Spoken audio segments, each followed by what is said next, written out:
Assalamualaikum warahmatullahi wabarakatuh. Innal hamdalillah nahmaduhu wa nasta'inuhu wa nastaghfiruh wa na'udzu billahi min sururi anfusina wa min sayyiati a'malina. Man yahdihillahu fala mudilla lahu wa man yudlil fala hadiya lahu. Wa asyhadu an la ilaha illallah wahdahu la syarika lah wa asyhadu anna Muhammadan abduhu wa rasuluhu la nabiyya ba'da. Allahumma salli wa sallim wa barik ala Muhammadin sallallahu alaihi wa ala alihi wa ashabihi wa man tabi'ahum bi ihsanin ila yaumiddin. Amma ba'd. Ikhwatal iman, a'azzakumullah. Alhamdulillah, segala puja dan puji bagi Allah Rabb semesta alam yang telah melimpahkan nikmat kepada kita. Semoga salawat dan salam selalu tetap terlimpah kepada junjungan kita, baginda Nabi sallallahu alaihi wa ala alihi wasallam. Demikian pula untuk keluarga beliau, keturunan beliau, para sahabatnya dan seluruh pengikutnya hingga tibanya hari kiamat. Ikhwatal iman, a'izzakumullah.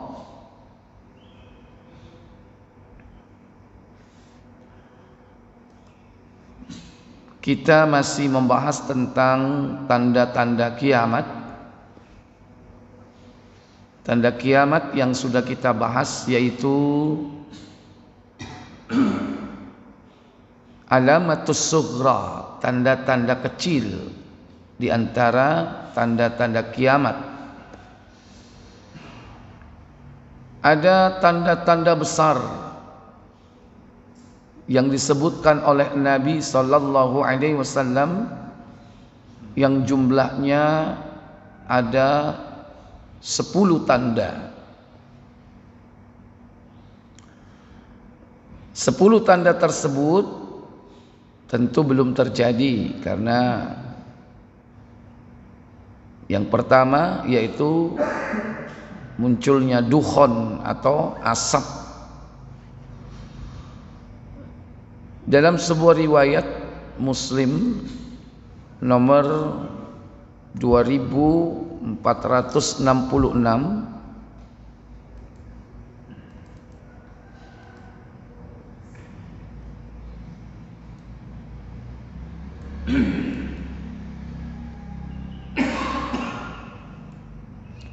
Nabi menyebutkan dalam hadis tersebut riwayat Hudzaifah bin Asid, yakni merupakan tanda besar.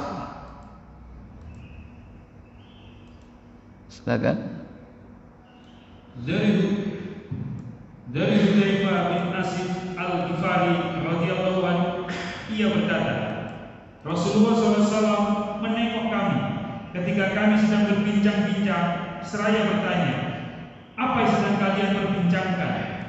Jawab para sahabat, kami berbincang-bincang mengenai hari kiamat. Sabda beliau, kiamat tidak akan terjadi sebelum terlihat 10 macam tanda berikut ini. Iya. Kiamat tidak akan terjadi, yakni sebelum munculnya 10 tanda. Di sini 10 jumlahnya. Yang pertama disebutkan apa? Ad-dukhan atau asap atau kabut. Ad-dukhan pertama yakni asap atau kabut.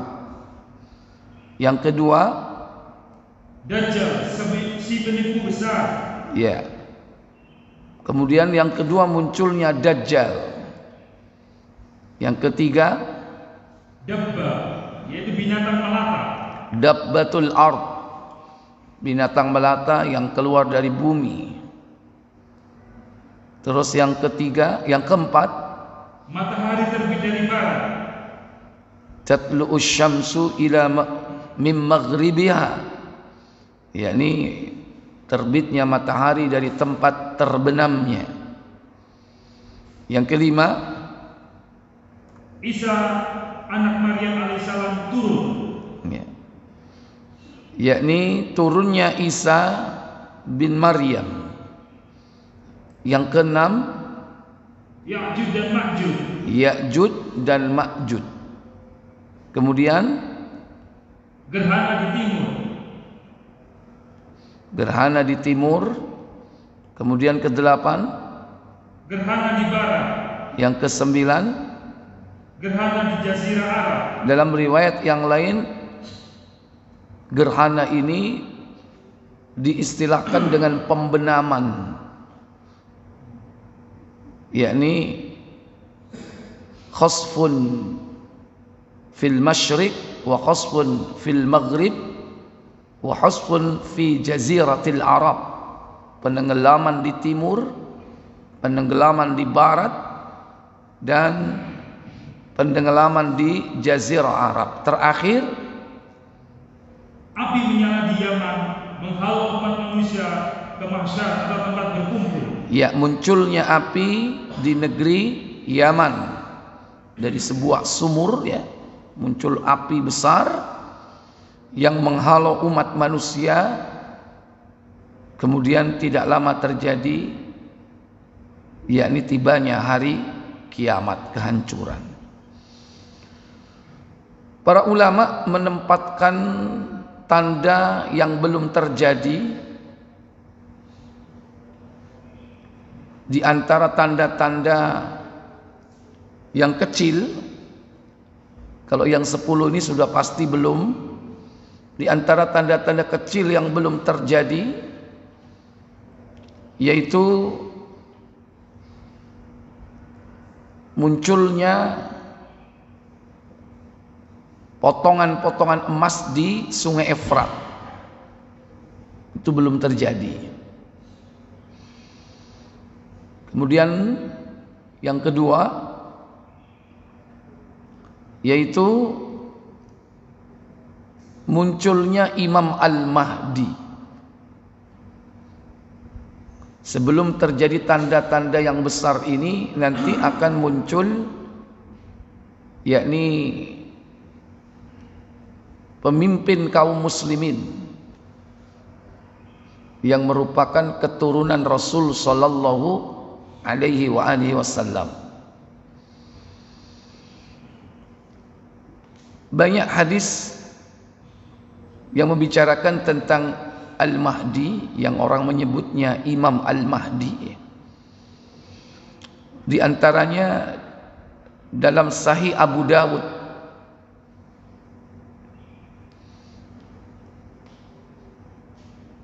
beliau dalam kitab sunannya mencantumkan pembahasan khusus tentang Al-Mahdi.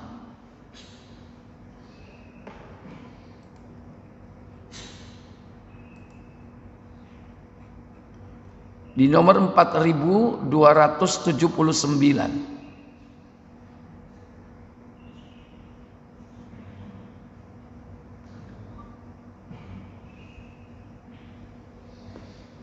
Dari Jabir bin Samurah. Ya, silakan.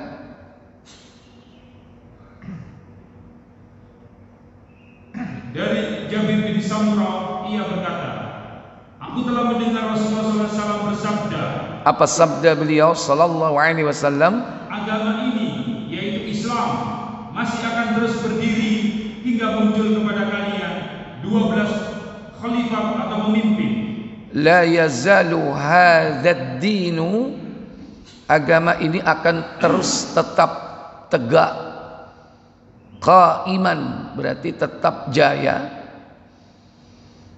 walaupun skupnya yang mungkin berbeda.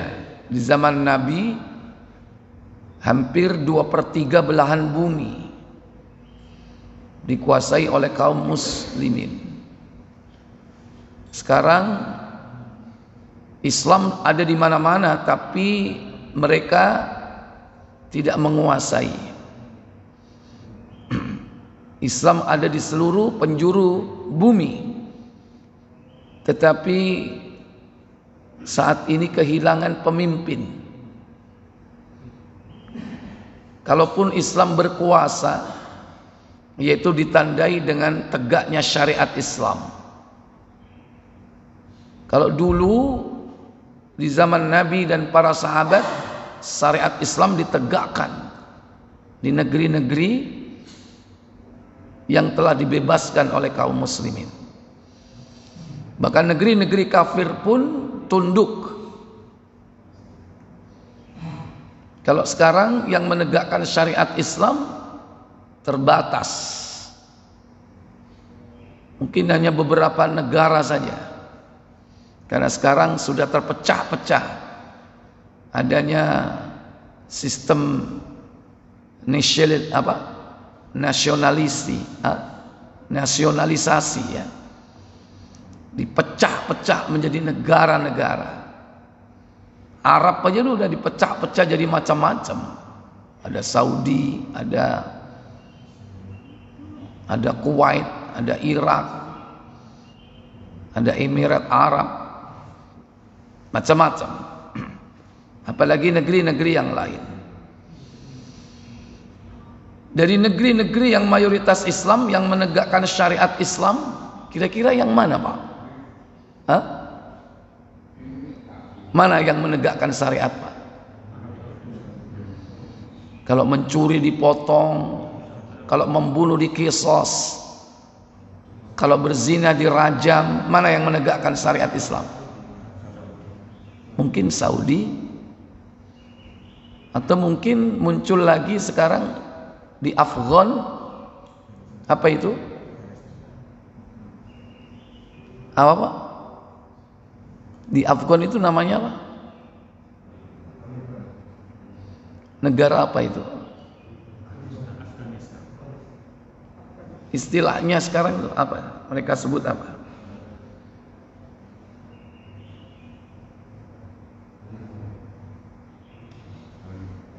Ya Taliban.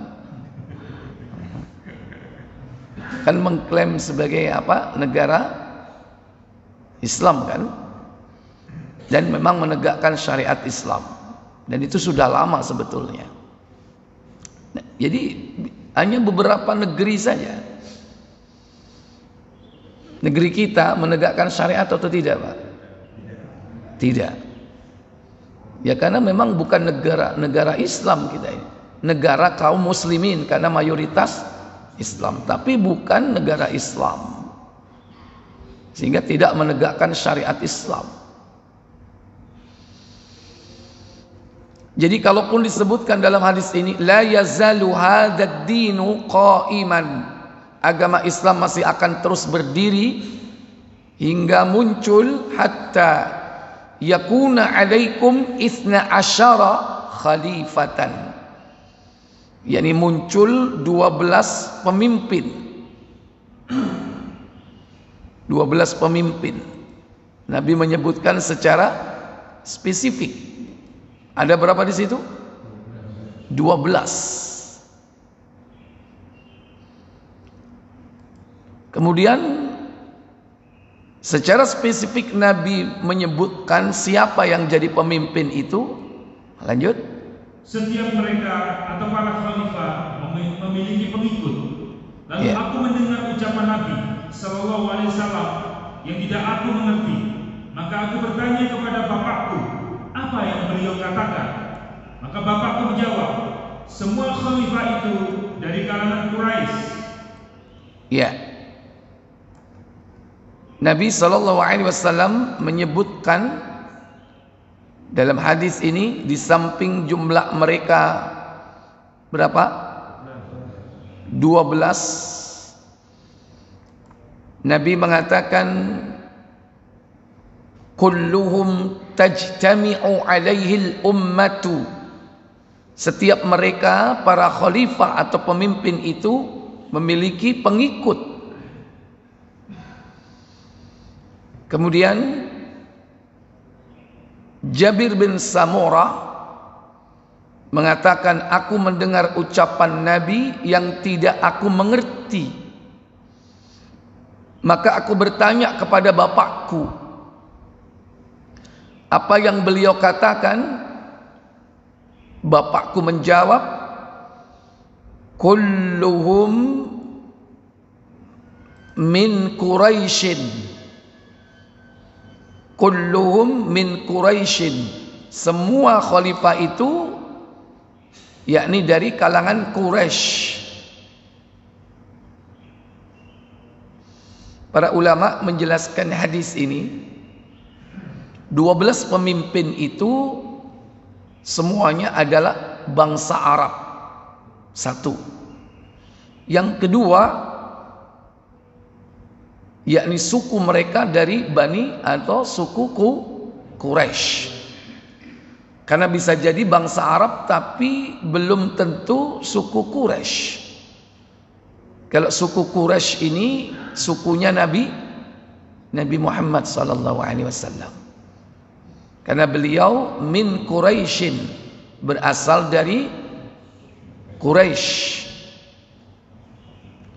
Yang kedua dijelaskan oleh para ulama, 12 khalifah yang muncul ini yaitu dimulai dari Abu Bakar As-Siddiq.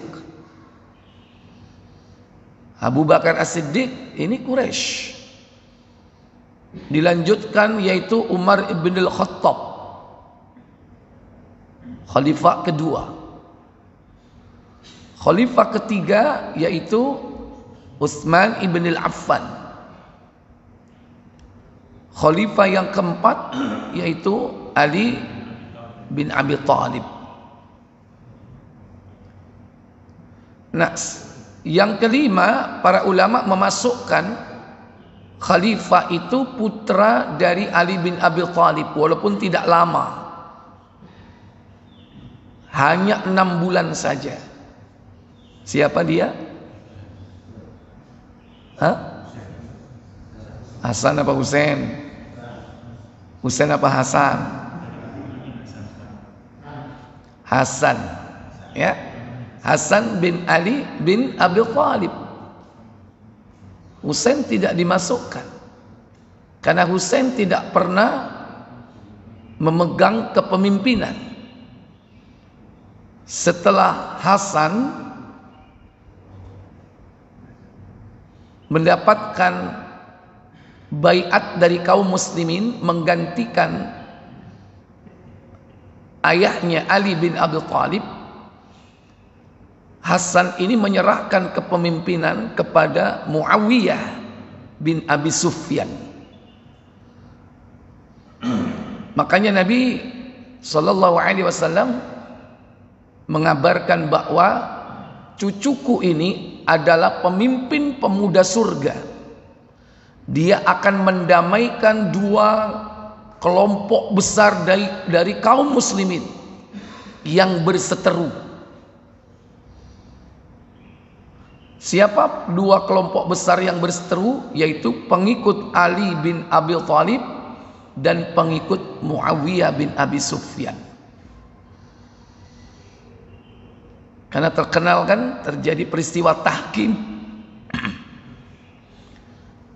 yakni perjanjian antara Ali dan Muawiyah yang kemudian dicela perjanjian itu oleh kelompok Khawarij. Akhirnya mereka menyempal, tidak mendukung Ali, tidak mendukung Muawiyah. Dan mereka rata-rata adalah para militer dan para qurra, pembaca Al-Quran. Berapa jumlah mereka? 12.000 orang. Mereka menyempal di Harura. Dan inilah awal munculnya kelompok Khawarij, kelompok radikal garis keras yang mudah mengkafirkan kaum muslimin, mengkafirkan pelaku dosa besar. Ini Khawarij. Dan itu sudah diselesaikan oleh Ali bin Abi Thalib pada zamannya. Mereka ya diperangi oleh Ali bin Abi Thalib. Walaupun sebelumnya separuh dari mereka kembali kepada jalan yang benar. Setelah didakwai selama 3 hari, berdialog dengan Abdullah bin Abbas radhiyallahu taala anhuma. Karena pemikiran Khawarij ini banyak terdapat subhat. Karena digambarkan oleh Nabi akan muncul kelak, yakni orang-orang yang membaca Al-Quran tetapi tidak melalui kerongkongan-kerongkongan mereka. Al-Quran hanya di lisannya, tidak sampai ke hatinya, sehingga dia tidak memahami Al-Quran itu dengan baik. Sehingga pelaku dosa besar, peminum khamr, penjudi, pezina, itu sudah dianggap kafir. Padahal menurut akidah Ahlus Sunnah wal Jamaah, mereka yang melakukan dosa besar itu, mereka hanya sebatas al-kufru duna kufrin, yaitu kufur kecil, tidak mengeluarkan seorang atau pelakunya dari Islam. Nah, ini muncul Khawarij. Nah, setelah Ali bin Abi Thalib radhiyallahu taala anhu mati syahid, dibunuh oleh Ibnu Muljam, kemudian kepemimpinan diteruskan oleh putranya Hasan bin Ali bin Abi Thalib. Tidak lama 6 bulan, karena melihat bahwa kaum muslimin ini terpecah menjadi 2 kelompok besar, yaitu para pendukung Ali di Kufah dan pendukung Muawiyah di negeri Syam, dan mereka tidak akur. Akhirnya kepemimpinan diserahkan kepada Muawiyah bin Abi Sufyan. Baru setelah itu kaum muslimin mayoritas berbaiat kepada Muawiyah bin Abi Sufyan. Akan tetapi kepemimpinan Muawiyah ini sistemnya bukan kekhalifahan, tetapi berubah menjadi monarki, yaitu kerajaan. Maka dari situlah awal terbentuknya dinasti Umayyah dengan raja pertama Muawiyah bin Abi Sufyan. Sebagian ulama belum sepakat bahwa Muawiyah digolongkan sebagai khalifah yang 12. Wallahu a'lam. Karena yang pasti tadi berapa? Yang para ulama sepakat berapa tadi? 5. Sisanya berapa tadi? 7. 7 ini mulai kabur ini. Para ulama banyak yang khilaf, berbeda pendapat. Tapi ada sebagian besar dari ulama memasukkan 1, yaitu Umar bin Abdul Aziz. Kepemimpinan Umar bin Abdul Aziz yang kalau terahnya ditarik itu sampai kepada jalur Umar ibn al-Khattab radhiyallahu ta'ala. Dan para ulama sepakat kepemimpinan Umar bin Abdul Aziz pada zamannya adalah kepemimpinan yang adil. Sehingga sebagian besar dari para ulama memasukkan kepemimpinan atau kekhalifahan di zaman Umar bin Abdul Aziz termasuk bagian dari khalifah. Berarti tinggal berapa berarti? Tinggal 6. Lah 6 ini para ulama berbeda pendapat. Nah, siapa-siapa yang termasuk di antara khalifah yang 6 itu wallahu a'lam. Banyak pendapat yang menyebutkan. Nah, akan tetapi yang ke-12 mereka sepakat bahwa nanti akan muncul Imam Al-Mahdi. Cuman para ulama ini meyakini khobar nubuah dari Nabi, hadis-hadis yang menyebutkan tentang pemimpin akhir zaman, cuman belum muncul hari ini. Nah, di antara ciri-cirinya, imam yang ke-12 disebutkan di dalam hadis nomor 4280.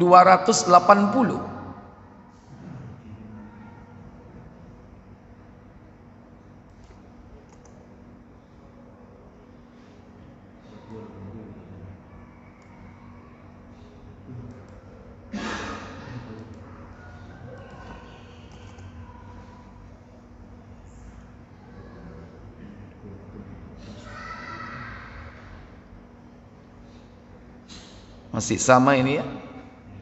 Silakan. Dari Jabir bin Samurah radhiyallahu anhu, ia berkata, aku mendengar Rasulullah SAW bersabda, agama ini yaitu Islam masih akan terus dijaya sampai muncul 12 khalifah. Mendengar ucapan itu, maka orang-orang pun lantas mengumandangkan takbir dan berteriak-teriak. Iya, takbir dan berteriak. Ini adab atau kebiasaan orang-orang Islam ya. Kalau mengungkapkan kesenangannya itu dengan apa? Takbir ya. Beda dengan orang kafir, kalau mengungkapkan kesenangannya dengan bertepuk tangan. Itu beda. Orang kafir dengan orang Islam. Orang Islam kalau mewujudkan senang, takbir dia, Allahu Akbar gitu. Kalau yang lain, kalau orang kafir. Tapi orang-orang Islam kadang sering ikut-ikutan juga. Bener gak? Iya. Takbir tidak dikumandangkan, bertepuk tangan. Nggak paham ya. Karena sejak kecil diajari bertepuk tangan sejak di bangku TK. Padahal itu tradisi kufar ya. Kemudian Rasulullah SAW mengatakan sesuatu dengan suara yang pelan. Maka aku bertanya kepada bapakku, wahai bapakku, apa yang beliau katakan? Bapakku menjawab, semua khalifah itu dari kalangan Quraisy. Iya. Jadi nanti kalau ada orang mengaku Imam Al-Mahdi bukan dari Quraisy, berarti benar apa salah? Ngaku Imam Mahdi wong Jawa. Pernah nggak? Mana Pak? Namanya Mahdi. Dulu ada yang pernah mengaku Imam Al-Mahdi ya, di negeri ini banyak. Bahkan ada yang perempuan tuh, siapa tuh? Oh ya, Edan. Kan Eden.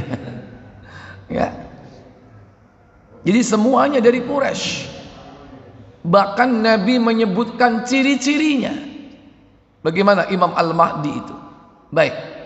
Selanjutnya, Imam Al-Mahdi itu muncul ketika dunia dipenuhi dengan kezaliman. 4283 Abu Dawud.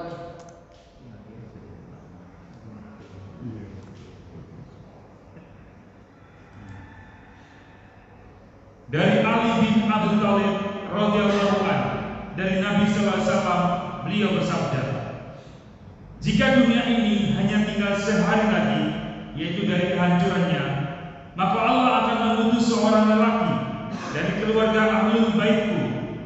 Ia akan mengisi dunia dengan keadilan, sebagaimana saat itu dunia dipenuhi dengan kezaliman. Iya. Law lam yabqa minad dahri, tidak akan sirna siang. Maksudnya dunia ini tidak akan hancur illa yaumun, kecuali Allah Jalla wa'ala, yakni pada satu hari akan mengutus, la ba'athallahu rajulan, yaitu seorang lelaki, min ahli baiti, dari kalangan ahlul baitku. Jadi sekalipun Quraisy untuk yang ke-12, seluruh 12 itu Quraisy, tapi khusus yang ke-12 itu adalah dari ahlul bait beliau. Dari ahlul bait. Siapa ahlul bait beliau? Ya, Nabi dan istri-istri beliau itu ahlul bait. Yang kedua, Ali bin Abi Thalib. Kemudian keluarga Ja'far, keluarga Al-Abbas, itu ahlul bait beliau. Berarti Ali, putra-putranya Hasan, Hussein. Satu lagi siapa putra Ali?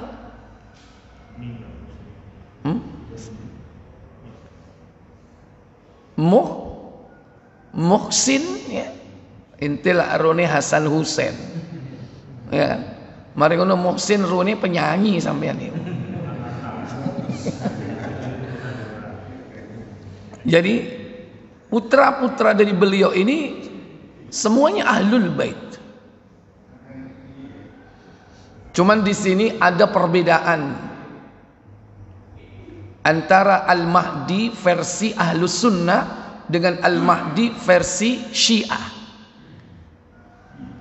Kalau versi Ahlus Sunnah itu dari keturunan Hasan bin Ali bin Abi Thalib. Kalau versi Syiah dari keturunan Husain bin Ali bin Abi Thalib. Sementara Husain ini pernah menikahi salah satu seorang wanita dari bangsa Persia. Nah, keturunan dari wanita Persia inilah yang kemudian diklaim sebagai ahlul bait menurut mereka. Makanya hati-hati kalau ada organisasi yang mengaku ahlul bait, perlu ditelisik dulu ahlul baitnya seperti apa. Ternyata yang mengaku sebagai kelompok ahlul bait, mereka ini mengikuti ahlul bait versi Syiah, yaitu hanya mengakui ahlul bait dari keturunan Husain, khususnya yakni Husain radhiyallahu taala anhu setelah menikahi yakni wanita dari bangsa Persia, kemudian memiliki anak. Dari situlah kemudian dianggap sebagai yang akan menurunkan Al-Mahdi di akhir zaman.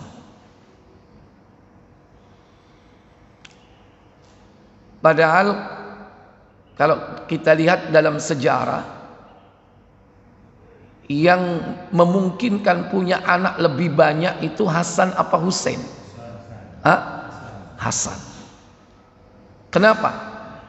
Karena Hasan itu istrinya banyak, puluhan. Istrinya selalu 4. Dan kalau sudah punya 4 ditanya, Dik, kalau bahasa kita, sampean seneng tak dadi bojoku? Iya. Bahagia? Bahagia. Ya sudah, kalau kau bahagia, kemudian dicerai. Dicerai. Kenapa? Karena yang lainnya masih antri. Seluruh bapak-bapak pada saat itu yang punya anak gadis menawarkan dirinya kepada siapa? Hasan bin Ali bin Abi Thalib. Makanya istri beliau itu banyak sekali. Ada ulama yang mengatakan istrinya ratusan. Karena tadi itu bukan 100 langsung jadi 1, 4 ya dicerai, ganti lagi tambah 1, siapa lagi dicerai lagi tambah 1, begitu. Disebutkan dalam kitab Al-Bidayah wan Nihayah oleh Imam Ibnu Katsir bab tentang Khulafaur Rasyidin, yaitu akhir dari kepemimpinan Ali bin Abi Thalib. Diserangkan di situ. Kenapa? Hasan dan Husain ini memiliki kemiripan dengan Rasulullah secara fisik. Kalau Hasan itu mulai dari kepala sampai pusar itu mirip Rasulullah. Kalau Husain itu mulai dari pusar sampai kaki ke bawah itu mirip Rasulullah. Sampean mirip sing dia. Kau ada hubungan nih Rasulullah. Mirip kelakuannya ae. Gak penting mirip fisike, tapi kelakuannya sing penting. Itu juga ada di dalam Al-Bidayah wan Nihayah. Disebutkan di situ. Jadi istri Hasan ini banyak sekali. Sangat memungkinkan Hasan lah yang memiliki banyak keturunan karena istrinya banyak. Kenapa banyak orang-orang itu pengen menikahkan anaknya dengan Hasan, cucu Rasulullah? Karena mereka berharap punya kekerabatan dengan Rasul. Kalau punya anak melalui Hasan, berarti dia apanya Rasul? Cicitnya Rasulullah. Rebutan, Pak. Begitu pula Husain bin Ali bin Abi Thalib. Tapi yang disebutkan banyak istrinya yaitu Hasan bin Ali bin Abi Thalib radhiyallahu taala anhu. Ya. Jadi lebih spesifik lagi bukan hanya Quraisy, disebutkan rajulan min ahli baiti, seorang lelaki dari ahlul baitku. Ada versi ahlus sunnah dari Hasan, versi Syiah dari Husain. Yamla'uha adlan, dia akan memenuhi bumi dengan keadilan. Makanya ada istilah apa? Ratu adil, ya. Tapi ojo ratu lah, wedok lanang iki. Ya, kalau ratu wedok, kalau laki apa berarti? Tapi ada nggak terdengar nggak istilah raja adil? Yang lebih terkenal apa? Ratu adil, ya kan berarti wedok. Iki sing ngenteni wedok berarti. Ya, bukan Al-Mahdi yang dimaksud kalau ratu di sini ya. Nah, biasanya kalau laki mungkin diistilahkan mungkin pangeran ya. Hah? Ya. Atau apa? Satrio. Nah, Satrio. Ya, ditambahi Satrio Piningit. Satrio Piningit artinya disembunyikan ya. Yaitu istilah-istilah yang ada di telatah Jawa. Yang lain nggak mengenal itu. Nah, sementara Nabi SAW beliau menyebutkan nanti kalau Al-Mahdi itu muncul, bumi ini akan dipenuhi dengan keadilan.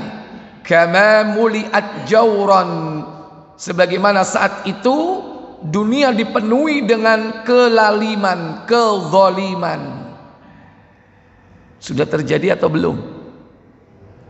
Berarti sudah masanya, sudah waktunya. Karena negeri-negeri di muka bumi ini sudah dikuasai oleh pemimpin-pemimpin zalim. Kalau bahasa mudanya sekarang, pemimpin zalim itu adalah apa? Pemimpin yang korup, ya, korup dengan kekuasaannya. Baik, yang ketiga, nama Imam Al-Mahdi dan nama bapaknya. Baca 4282, juga ada di Tirmizi 2230-31.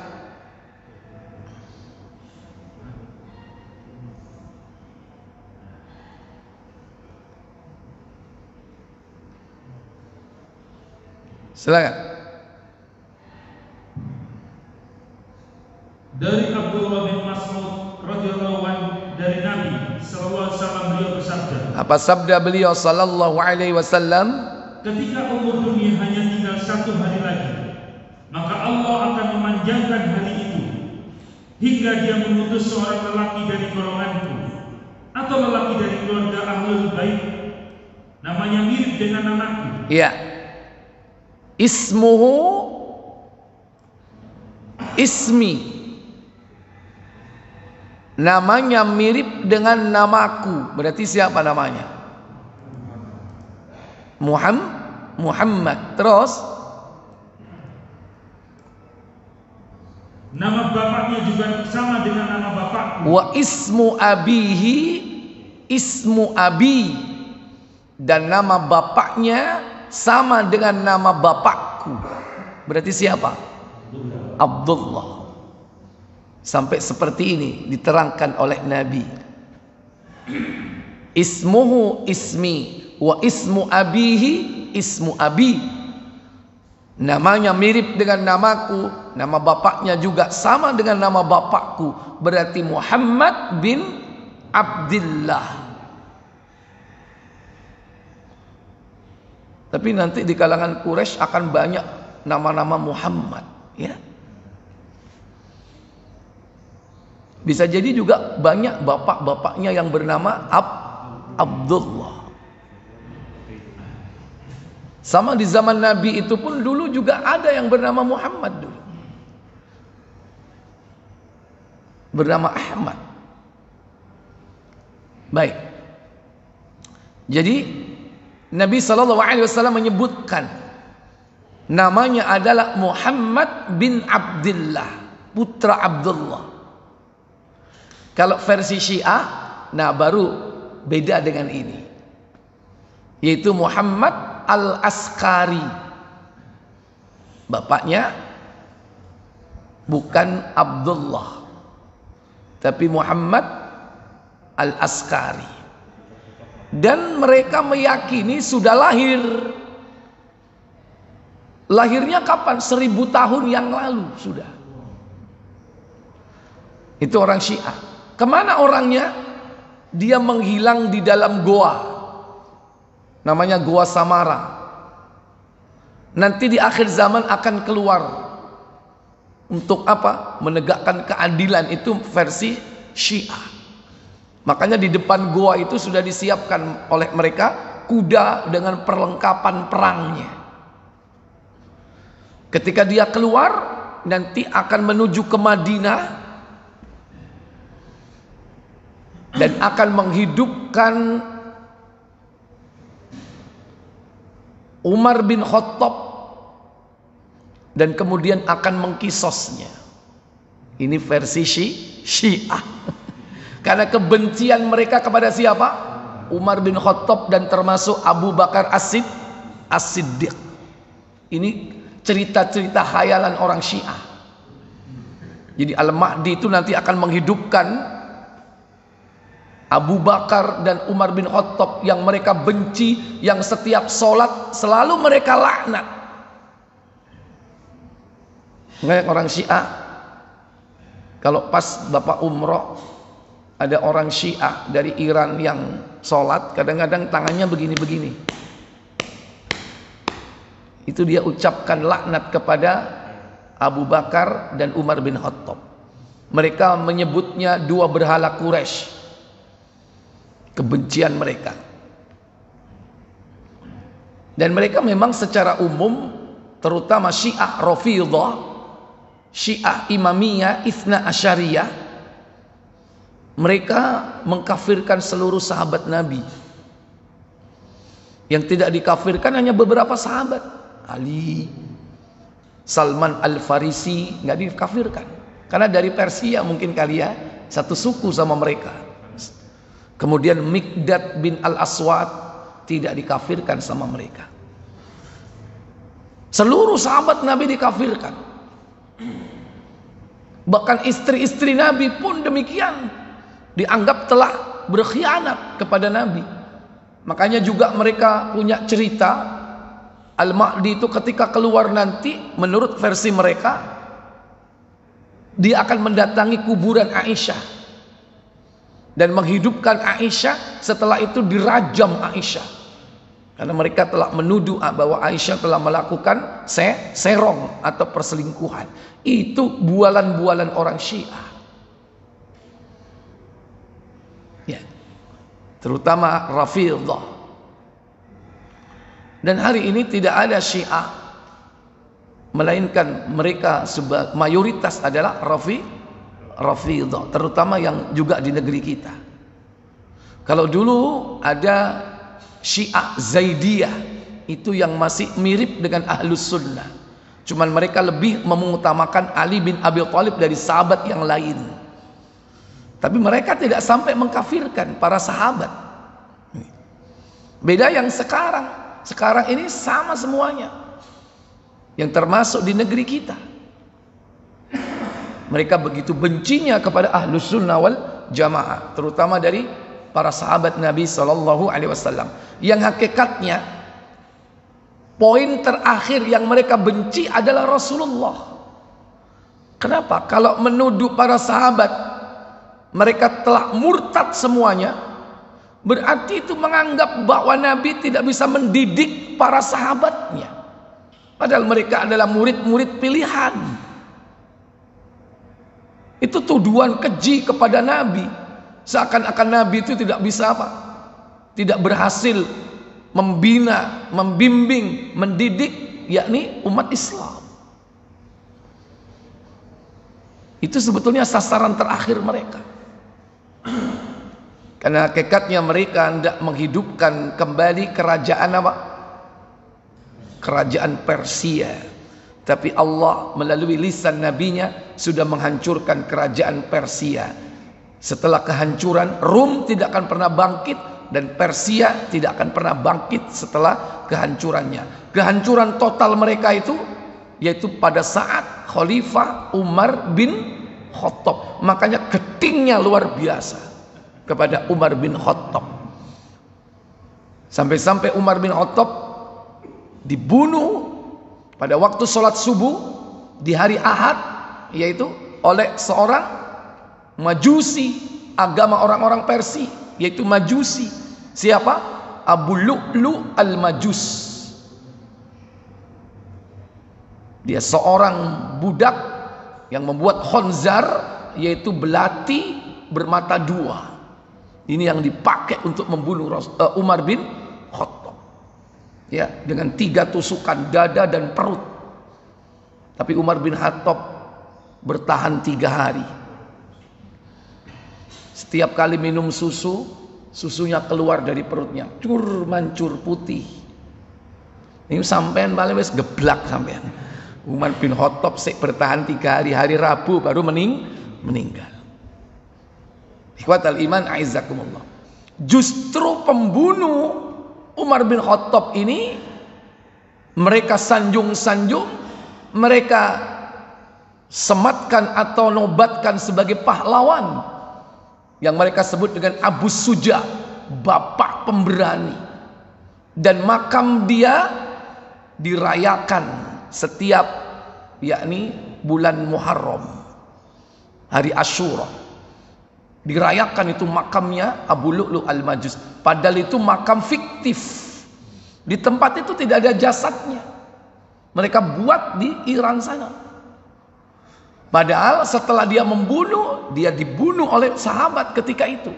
Walaupun sudah berhasil membunuh beberapa orang ya, yang berusaha mencegah, tapi akhirnya dia pun tewas di tempat itu dan dikubur, dan tidak ada seorang pun yang tahu kuburannya. Berarti di mana? Berarti di Madinah, cuman nggak ada yang tahu. Lah yo kok iso moro-moro pindah nang di lain. Ternyata itu fiktif kuburannya, tapi dia rayakan pada hari-hari tertentu dan dinobatkan sebagai pahlawan Abu Suja, bapak pemberani. Ini karena kebencian kepada Umar bin Khattab radhiyallahu taala anhu. Ya, ia akan memenuhi, lanjut, ia akan memenuhi muka bumi dengan keadilan, sebagaimana saat itu kezaliman dan kezaliman telah memenuhi dunia.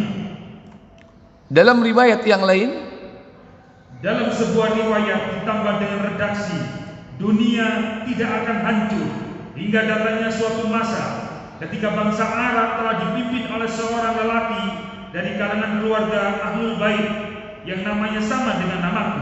Iya. Yang keempat, Al-Mahdi adalah anak keturunan Fatimah. Fatimah siapa Fatimah? Putri dari Rasulullah sallallahu alaihi wasallam. 4284. Silakan. Dari Ummu Salamah radhiyallahu anha, ia berkata, aku mendengar Rasulullah SAW bersabda. Apa sabda beliau? Al-Mahdi akan datang dari keturunanku, dari anak Fatimah. Iya. Nabi sendiri mengatakan, Al-Mahdiyu min itrati. Al-Mahdi akan datang dari keturunanku. Min waladi Fatimah. Dia adalah anak keturunan siapa? Fatimah, putri Rasulullah sallallahu alaihi wasallam yang terakhir. Karena beliau diberikan putri berapa? 4. Zainab, Ruqayyah, Ummu Kulsum, dan Fatimah radhiyallahu taala anhunna. Baik. Jadi Al-Mahdi itu adalah anak dari Fatimah, maksudnya anak keturunan dari Fatimah. Karena beliau tidak memiliki anak lelaki yang hidup sampai dewasa dan menurunkan generasi. Beliau punya anak laki, yakni Qasim, Thahir, kemudian Ibrahim dari Maria Al-Qibtiyah, tapi meninggal pada usia menyusui. Tidak ada yang sampai dewasa kecuali anak angkat beliau, ada namanya Zaid bin Harithah, itu anak angkat beliau, yang kemudian punya anak namanya Usama bin Zaid. Keduanya, antara Usama dan bapaknya, adalah orang yang dicintai oleh Nabi sallallahu alaihi wasallam. Baik. Kemudian Al-Mahdi itu munculnya tiba-tiba. Makanya dalam hadis Ibnu Majah 3316,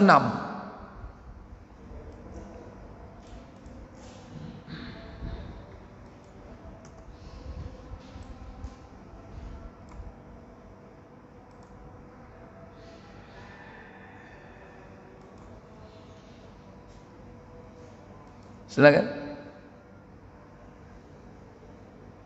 Dari Ali radhiyallahu anhu, ia berkata, Rasulullah SAW bersabda. Apa sabda beliau sallallahu alaihi wasallam? Al-Mahdi adalah golongan kami, Ahlul Bait. Allah memperbaikinya dalam satu malam. Iya, Al-Mahdi minna, yakni ahla baiti. Al-Mahdi itu adalah dari golongan kami, Ahlul Baitku. Kemudian Nabi mengatakan yuslihuhullahu, Allah mengislahnya fi lailatin, dalam satu malam. Maksudnya dalam satu malam Allah kondisikan Al-Mahdi ini memiliki kepemimpinan, memiliki potensi memimpin umat yang sebelumnya itu nggak pernah belajar tentang itu. Kalau pemimpin sekarang ini kan dipilih melalui apa istilahnya? Fit and proper test. Kalau ini fit and proper testnya dari mana? Dari Allah. Allah jadikan dia itu memiliki segala potensi, karena dia akan memimpin umat Islam secara keseluruhan. Yang sebelumnya dia ini orang biasa, tapi keturunan Rasulullah. Dia seorang mukmin, tapi tidak diketahui bahwa ini nanti yang akan bakal jadi pemimpin dunia. Allah menjadikan dia itu memiliki kehebatan, kemampuan, kecerdasan, keahlian. Kalau bahasa kita mungkin kemampuan manajerial. memiliki kepemimpinan yang cocok pada saat itu. Karena memimpin bangsa-bangsa kaum muslimin yang berbeda suku dan bangsanya. Ini bukan perkara mudah. Kalau di zaman dulu mungkin terbatas bangsa Arab, walaupun suku-suku mereka berbeda. Nanti di akhir zaman banyak suku bangsa, warna kulit yang berbeda, bangsa-bangsa yang banyak sekali, apalagi suku-sukunya semakin berkembang. Ini diberikan kemampuan oleh Allah Jalla wa'ala untuk memimpinnya. Jadi nanti Al-Mahdi sendiri tuh, dia sendiri nggak sadar kalau nanti dia adalah apa? Menjadi pemimpin umat manusia. Makanya keliru kalau ada orang yang ngaku sebagai apa? Al-Mahdi. Dia sendiri pada saat itu tidak merasa bahwa dia ini Al-Mahdi. Tahu-tahu dia jadi pemimpin kaum muslimin dan memimpin kaum muslimin bersama Nabiullah Isa alaihissalatu wassalam. Nanti duet ini kepemimpinan ini.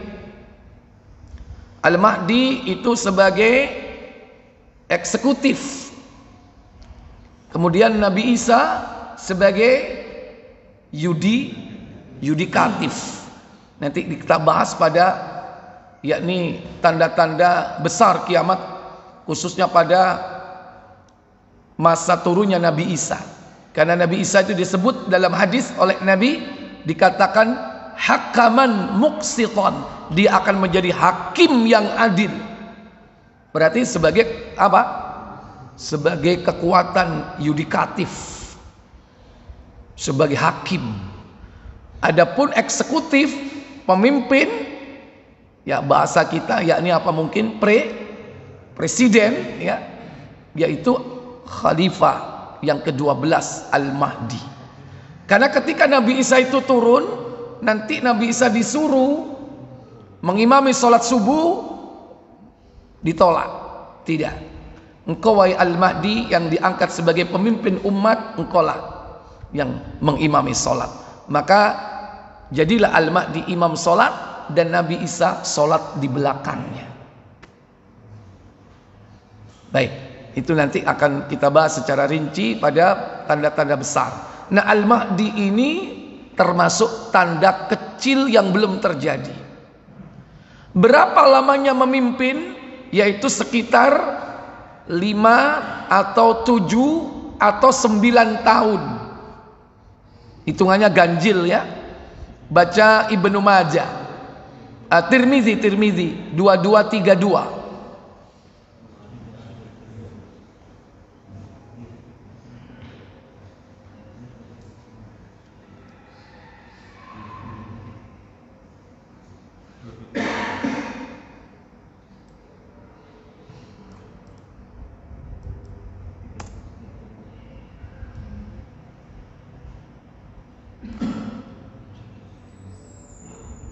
Ayo silakan.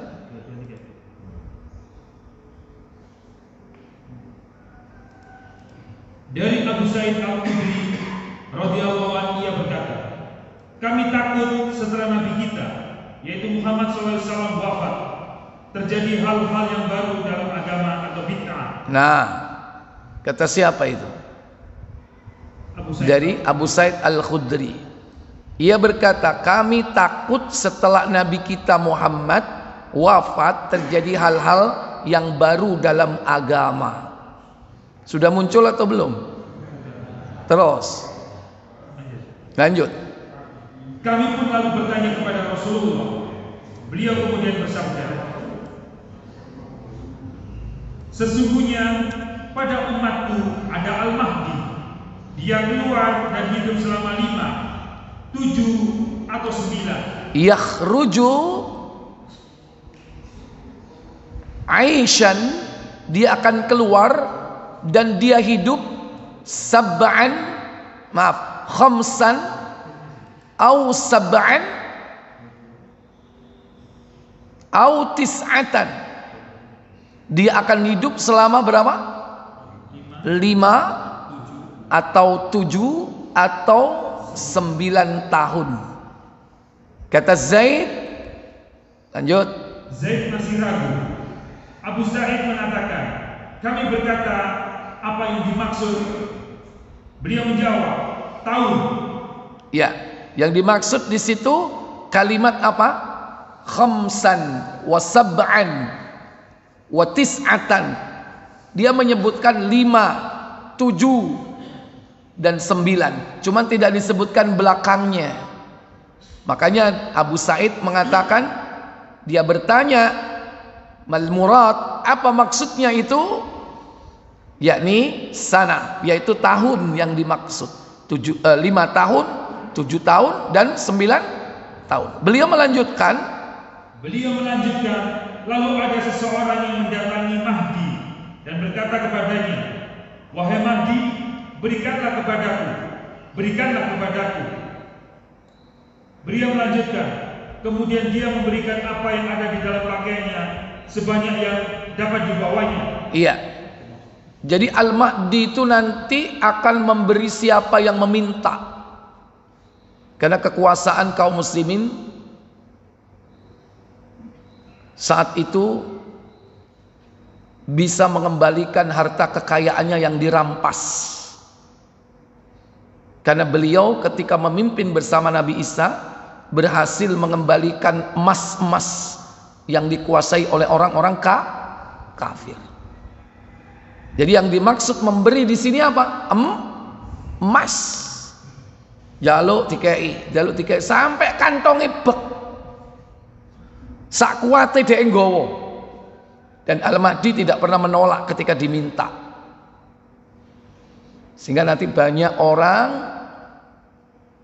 yang meminta dan mereka punya kekayaan yang luar biasa. Dalam hal ini apa? Emas. Sehingga sampai pada puncaknya nanti orang-orang itu saking banyaknya emasnya, mau memberikan sedekah itu nggak ada orang yang mau. Kenapa? Karena masing-masing sudah punya. Itu nanti akan terjadi. Dia sedekah emas ditolak. Mau apa? Nang jero sak karung. Wis gon dhewe. Dia mengedarkan emas, nggak ada yang mau menerima. Ini nanti di akhir zaman seperti itu. Ya, baik. Ciri-ciri dan sifat Al-Mahdi. Baca Abu Dawud 4285. Makanya jangan sampai salah dalam memilih atau mengikuti Al-Mahdi yang enggak jelas. Silakan.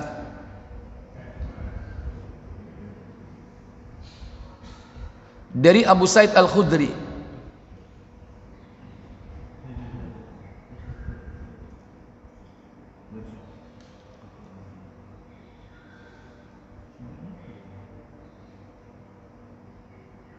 Kenapa? Kok salah terus dah?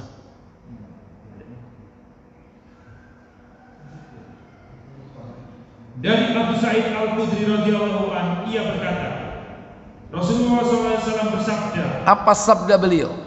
Al-Mahdi akan datang dariku, yaitu dari keluargaku. Al-Mahdi minni, dari keluargaku, ahlul baitku. Bagaimana ciri-cirinya? Rambut depannya panjang hingga dahi. Ajlal jabhati, rambut depannya panjang hingga dahi. Berarti apa, Pak? Kok poni, mosono Al-Mahdi ponian niku. Emang tomingse. Tomingse lah niku ponian niku. Maksudnya kepalanya ini rambutnya lebat. Ya, lebat rambutnya. Kenapa? Rata-rata orang Arab itu maaf jenggotnya panjang tapi rambutnya apa? Bukan pendek. Botak. Rata-rata orang Arab itu kan begitu, apalagi sudah berumur ya kan. Jenggotnya panjang ini masih terpelihara tapi bukan koploe. Buta rata-rata begitu. Makanya ini ciri artinya apa? Bukan seperti orang pada umumnya, rambutnya ini panjang. Artinya lebat ya, sampai ke dahi. Bukan di dahi itu bukan disisir ke depan begini, bukan begitu. Wong dia sholat ya tetap di ke atas ya kan. Cuman itu rambutnya ada rambutnya, kepalanya maksudnya ya. Bukan botak gitu. Lah saiki pemimpin-pemimpin Saudi sekarang coba kupelu bukan. Budak kabeh enggak? Budak, ya kan? Koro. Pernah dibuka lah. Oh iya. Baik, yang kedua dan berhidung mancung. Iya. Aknal anf. Hidungnya mancung. Wong orang Quraisy. Quraisy itu bangsa apa? Bangsa Arab kan?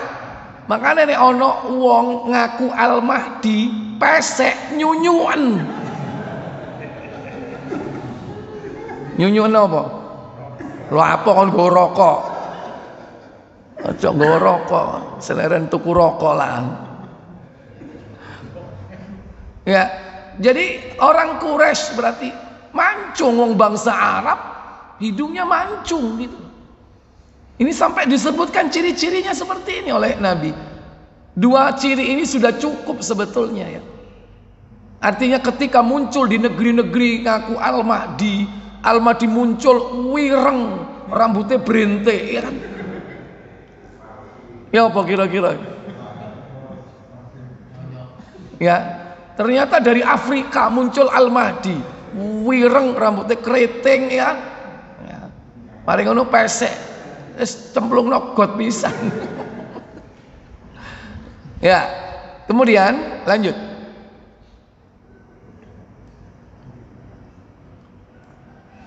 Ia akan mengisi dunia dengan keberimbangan dalam keputusan. Yamla'ul arda qistan wa adlan. Dia akan yakni memenuhi bumi dengan keberimbangan dan keadilan. Kama muli'at jawran, sebagaimana saat itu. Lanjut. Sebagaimana saat itu dunia dipenuhi dengan kesewenang-wenangan, iya, kezaliman. Yamliku sab'a sinin, ia akan memimpin. Ia akan memimpin selama 7 tahun. Ia akan memimpin selama 7 tahun. Jadi di sini ada riwayat lain ya, dari yang atas tadi 5, 7, 9. Di sini disebutkan apa? Memimpin selama 7 tahun ya. Terakhir ya, Ibnu Majah 3315, sifat kepemimpinan beliau.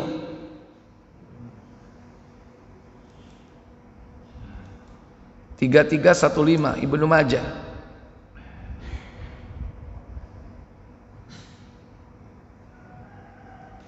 Dari Abu Sa'id Al-Khudri radhiyallahu anhu bahwa Nabi sallallahu alaihi wasallam bersabda, apa sabda beliau? Akan ada pada umatku Al-Mahdi, jika dipendekkan maka 7, dan jika tidak maka ia 9. Maksudnya kepemimpinannya jika paling pendek berapa? 7 tahun. Jika paling panjang berapa? 9, yaitu antara 7 dan 9 tahun. Lama atau sebentar Pak? Sebentar dibanding sampai 30 tahun. Ada nggak ya? Aduh ya. Ini cuma 7 sampai 9 tahun. Tapi saat itu keadilan tegak, kesejahteraan merata, semua terpenuhi kebutuhannya. Bahkan pada saat itu digambarkan orang-orang itu biasa bermain dengan binatang buas. Jadi sampean nang taman safari ngono paling mangani macan, daging dikekno nang ngarepe ngene. Biasa ya. Tapi hewan-hewan buas yang bukan musuh kita. Buas yang musuh kita, yang Nabi memerintahkan dibunuh apa? Ular ya. Ular itu sampai kapanpun dia jadi musuh kita. Kami tidak akan pernah berdamai, kata Nabi, sejak kami bermusuhan dengan kau. Itu ular. Makanya nggak boleh memelihara ular. Ular harus diapakan? Dibunuh. Tapi binatang-binatang buas yang lain mungkin masih bisa bergaul dengan manusia. Tapi kalau yang harus dibunuh, harus dibunuh. Ular. Kalau anjing harus berwarna apa? Hitam. Kalau bukan warna hitam nggak boleh dibunuh. Kalau anjing hitam itu syaitan. Kalau ular harus dibunuh. Cuman kalau ada ular di rumah jangan dibunuh langsung. Peringatkan 3 kali. Ngali yo. Iki dudu omamu, iki dudu nggonmu. Ayo, pergi sana. Itu perintah Nabi untuk diperingatkan 3 kali. Kenapa? Karena dimungkinkan ular itu adalah jelmaan dari jin. Mungkin dia jin muslim yang ada di rumah itu menjelma ular. Makanya diperingatkan. Kalau dia pergi menghilang berarti jin. Tapi nek mokong gak ngalih-ngalih, maka diperintahkan dibunuh. Kenapa kau dibunuh? Ada 2 kemungkinan. Pertama, dia adalah jin kafir, berarti bangkel, memang kudu dipateni, ya. Atau yang kedua memang betul-betul ular. Kalau ular beneran ya harus tetap dibunuh. Jangan sampai takut membunuh ular karena apa? Takut akan dendamnya. Karena ular itu pendendam. Makanya jangan takut. Dan kalau bunuh harus sampai mati, ya kan? Ojo dikepuk potol si buntute si melayu, itu sampai nanti bisa kena dendamnya. Harus sampai kecekel sampai mati. Itu kalau ular. Wis iki kok jebus ulo sih. Ya. Baik, lanjut. Maka umatku akan mendapatkan kenikmatan yang belum pernah mereka rasakan sama sekali sebelumnya. Iya, belum pernah ada kenikmatan yang belum pernah dia rasakan. Lanjut. Diberikan makanannya, maka janganlah kamu menyimpannya sedikit pun. Ya, tidak ada makanan yang disimpan. Kenapa? Karena makanan hari itu ya hari itu habis. Nggak ada wis gawe menirek tak simpan meneh gurung karuan ono. Enggak, karena melimpah makanan. Jadi nggak mikir untuk besok. Karena mereka udah yakin. Kemudian dan harta pada hari itu begitu menimbun atau banyak. Lalu seorang lelaki berdiri seraya berkata, wahai Mahdi, berikanlah aku, berilah aku. Maka ia menjawab, ambillah. Iya. Ada nggak pemimpin seperti ini? Halo, sampean bisa jadi minta di sini minta kuda kan? Jarane jenengan kok sae? Kula pek napa? Kira-kira nek sing dijaluki Mahdi dikasihkan nggak? Coba pemimpin sekarang, Pak, alpatnya kok bagus, Pak. Tak pe kan? Hah? Dikeno enggak? Paling diurupi sepeda. Wis, mari wis. Ya, baik, mungkin ini yang bisa saya sampaikan. Ada pertanyaan sebelum saya tutup? Silakan.